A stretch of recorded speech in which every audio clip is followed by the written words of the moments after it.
What's going on, everyone? Vega here for SerpentX Tech, and I wanted to give you an update regarding the Iceriver AL2 Lite. This thing has been running consistently for over a week now, and if you're new to this particular situation, basically Iceriver had some customers experience issues where this unit would just keep shutting down, which is what I was experiencing.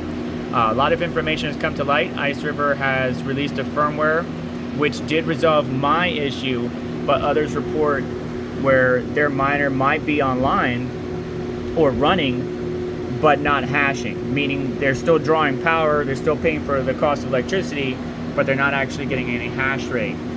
So while it fixed my issue, some people are still working with support, Iceriver support, to try to resolve it, but at least mine is up and running, and I wish everybody else will also get theirs successfully running. It is unfortunate though, because profitability wise, this thing has not done much for me since it's been constantly down. But I do want to switch over to the computer to go take a look at profitability and the current market conditions and see what you guys think about the whole Iceriver situation.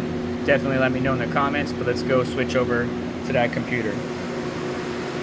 And real quick, what I would like to kind of elaborate on, I did misspoke on a couple things in that previous clip, is one, I'm not on Viperpool. My RX0 is on Viperpool, but for the AL2 Lite, I am on Hero Miners. And right now you can see it is offline. So I am one of the few impacted, because when I try to access the machine, it is down. So every once in a while it will go down and will come back up, which is good, right? It recovers, but I am missing out on a full 24 hours. But you can see at the pool level, the 24-hour hash rate is 1.89 terahash when the unit should be doing about 2.1 terahash. So I am missing out on some opportunities still, but at least the unit is trying to recover and gets back up running without me having to pay attention, where previously it would shut down and stay shut down. But is the Iceriver AL2 Lite worth the price? Well, if we look at the overall market, the project really has a lot of work to do, in my personal opinion. This is not reflected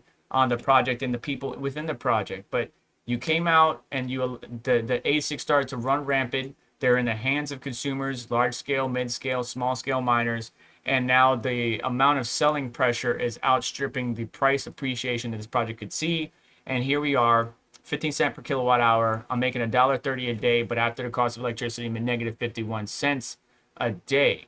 And looking at the prices of these units, if we go to ASIC miner value, click on the Alephium project, you could see right here the AL2 Lite, 40 cents a day, or negative 40 cents a day. And if we scroll down on that page, we can see all the vendors that are selling. And yeah, it could range from 750.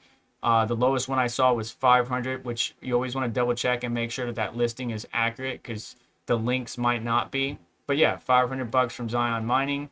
Not sure if you're really going to get a gold unit, or they just did some coloring in Photoshop. Pretty sure it's just a standard one.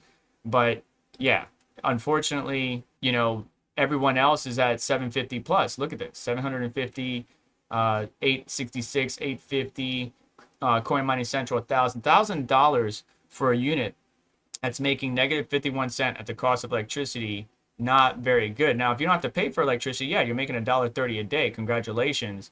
But the price appreciation has diminished over the past year, and we're now around 95 cents. If we go over the past 7 days, the lowest price that we saw was 85 cents.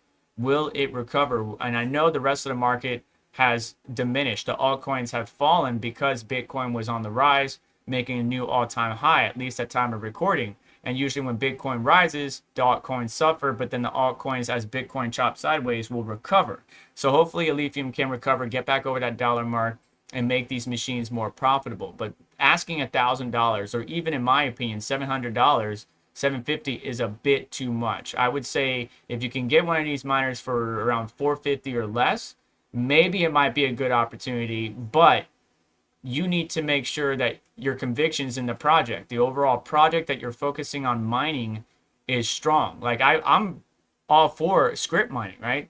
Dogecoin, Litecoin ain't going nowhere, right? Ethereum Classic not going nowhere. Bitcoin not going nowhere. But for some of these other projects that don't have the history like Bitcoin, you got to just sit down and ask yourself, do I really want to support this project? Do I believe in the project long term?